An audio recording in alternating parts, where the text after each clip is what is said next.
dipersembahkan oleh... Nah, kita pengen jawab nih tadi pertanyaan Papi, gimana kalau ada anaknya pengen birrul walidain, ngasih ke orang tua, tapi ternyata pasangannya, entah suaminya atau istrinya, tidak setuju. Kita mah coba husnuzon dulu aja ya, karena biar gimana pasangan juga punya hak. Ya, bisa jadi, karena memang kalau kondisinya ternyata ke pasangan yang nggak ngasih sama sekali, contoh ke istrinya, total jor-joran ke orang tuanya, ya dia tapi juga punya hak. Harus disesuaikan, diseimbangkan.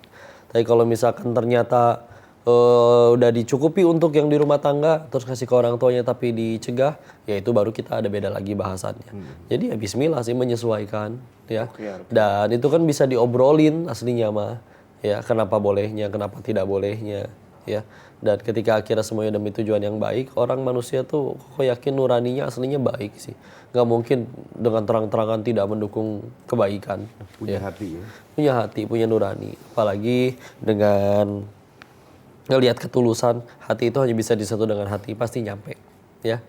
Yuk kita makin seru nih bahasannya, silakan kalau ada yang pengen kita obrolin lagi. Kalau amanahnya buat anak itu jenisnya apa aja kok? Amanah ke anak kayak kita ngedidik anak, papi ngedidik kita amanah yang harus dilakukan sama anak itu kita ngasih amanah apa ke anak supaya jadi anak yang soleh atau soleh? Oh, teringat ada hadis Nabi ya terkait ada anak yang dia nggak mau nurut sama ayahnya, ngebantah, ngebangkang, lalu ayahnya bilang ngadu ke Nabi, lalu akhirnya setelah akhirnya disampaikan ke Nabi ditanya ke anaknya, kenapa kamu istilahnya ngebantah, ngebangkang? Dibilang orang tua saya yang durhaka katanya. Oh ternyata orang tua durhaka. Ini di hadis ini ya, yaitu karena dia tidak memenuhi haknya saya. Jadi ditanya kan, apa sebetulnya hak anak dari ayahnya? Satu, dipilihkan ibu yang baik, ya. Dua, adalah untuk diajarkan ilmu agama, ya. Dan juga yang ketiga, yaitu dipilihkan nama yang baik. Sedangkan ternyata di kasus itu ya, si ayahnya ternyata memilih ibunya adalah mohon maaf seorang pelacur majusi. Jadi dipilihkan ibu yang tidak baik. Yang kedua dikasih nama yang buruk. Tidak diceritakan sih namanya siapa. Tapi dikasih nama yang buruk yang artinya buruk. Ya. Yang ketiga juga tidak diajarin agama, tidak diajarin Al-Quran, tidak diajarkan kebaikan. Maka ya sudah, akhirnya Nabi jadi tidak menyalahkan lagi si anaknya. Oh ini bisa jadi memang penggugur dosa untuk ayahnya. Ya. Tapi ya begitulah hadis ya, banyak riwayat dari banyak sekali kejadian, kita ambil kebaikan-kebaikan dari yang ada di dalamnya. Kalau Eping sih mau nanyanya di luar konteks sih sebenarnya, kadang-kadang suka bertanya kalau surat Al-Fatihah. Ya saja di luar pagar, Ping. Kalau di luar konteks masih aman, Ping. Silakan bertanya, Ping. Masuk lagi. Kan di surat Al-Fatihah tuh kita tiap hari lantunkan ya kalau kita bacakan. Ada kalimat atau ayat Maliki Yaumiddin. Itu tuh kadang-kadang kalau Eping baca terjemahnya kan raja dari hari akhir ya. Iya. Boleh minta tolong dijelasin nggak sih kok maksud dari ayat itu tuh apa? Raja di hari kiamat? Iya. Atau apa nih kak? Iya, kadang suka diartikan pemilik hari pembalasan. Nah, ya. iya. Maka ini sebetulnya ayat yang memuji keagungan Allah. Bahkan kan kita tahu ada ayat Al-Quran yang kalau dibaca di sholat itu dijawab sama Allah. Dan itu adalah di surat Al-Fatihah. Dan 5 ayat itu adalah memuji Allah. 2 ayat terakhir baru permintaan. Ini juga jadi adab dalam berdoa ya. Jadi lebih banyak memuji dan mengagungkan Allah baru nanti minta. Kita kan kadang banyakkan mintanya daripada memuji Allahnya. Ya, ini kebalik. Sedangkan Al-Fatihah ngajarin kayak begitu.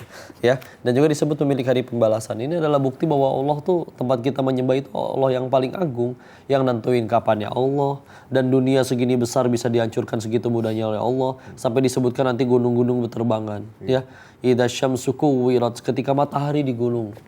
Ya. Iya, coba bayangin kayak gimana ya. Tidak sama fatarat ya, ketika langit terbelah ya. Wa idzal kawakibu tatarat, itu ayat tentang kiamat ya, lautan golak bergejolak. Ada yang menjelaskan itu benar-benar mendidih, ada yang menjelaskan itu tsunami besar ya.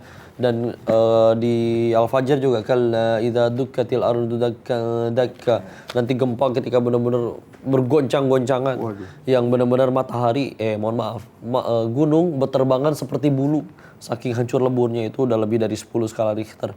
Dan Allah punya kuasa untuk hari itu semua, punya kuasa pengen nyelamatin siapa aja.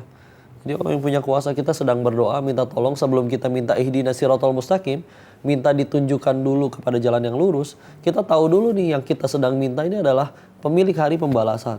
Yang hari segitu dahsyatnya Allah yang punya, Allah yang atur. Dan kalau kita pengen minta tolong, iyyaka na'budu wa iyyaka nasta'in. Dan hanya kepadanya lah kita menyembah. Dan hanya kepadanya lah kita mohon pertolongan. Jadi nyembah dulu baru minta tolong. Kadang kita minta tolong melulu, nyembah nggak pernah. Nah ini jadi masalah juga. Ya, maka Masya Allah. Itulah kesimpulan pembahasan kita ya hari ini. Al-Malik, ya. Masya Allah, Al-Malik. Allah, pemilik yang maha mutlak. Dan dia berkuasa atas segala sesuatu. Malikal mulku lillahi malikal mulk. Ya Allah itu raja dari segala raja. Ya, kalau kita bisa kagum sama orang hebat, dia punya kuasa, dia punya jabatan, dia jadi raja. Nggak ada yang jadi raja selamanya. Allah jadi raja terus menerus. Selama-lamanya menjabat paling berapa tahun. Habis duluan dimakan usia. Ya, nggak ada yang selamanya. Dan bahkan dulu Raja Namrud yang bangga, dia setiap hari latihan tarung, ngelawan 10 orang dan selalu menang. Nggak tahu kalau lawan 11 mah, ya. Kalau lawan 10 orang dia selalu menang. Kalau 9 juga nggak tahu sih. Iya. Dan ketika akhirnya matinya gara-gara apa? Nyamuk, lalat, digigit sama nyamuk, akhirnya kena virus, dulu belum ada obatnya, belum ada antibiotik dan segala macam, mati. Ya, dipermalukan oleh Allah. Ya, padahal akunya raja. Na'udzubillah. Jadi ya begitulah. Terus kita benar-benar menjadi hamba. Dan kalau pengen jadi hamba yang benar gitu. Hamba dari Tuhan yang benar, hamba dari raja yang benar. Karena kalau kita menghambanya kepada yang tidak abadi, yang kepada ciptaan juga, jadi hambanya harta, hamba dunia, hamba popularitas, hamba jabatan, ya hancur lebur.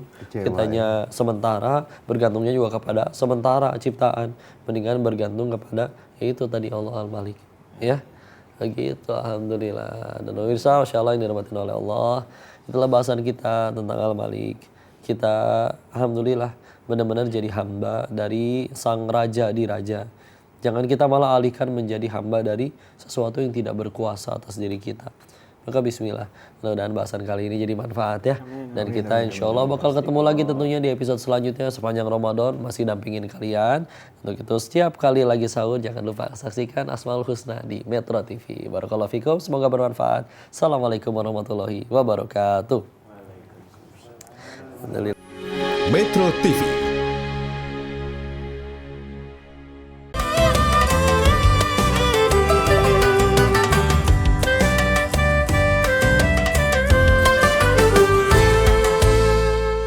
Dipersembahkan oleh Jelajahi cara baru mendapatkan informasi. Download Metro TV Extend sekarang.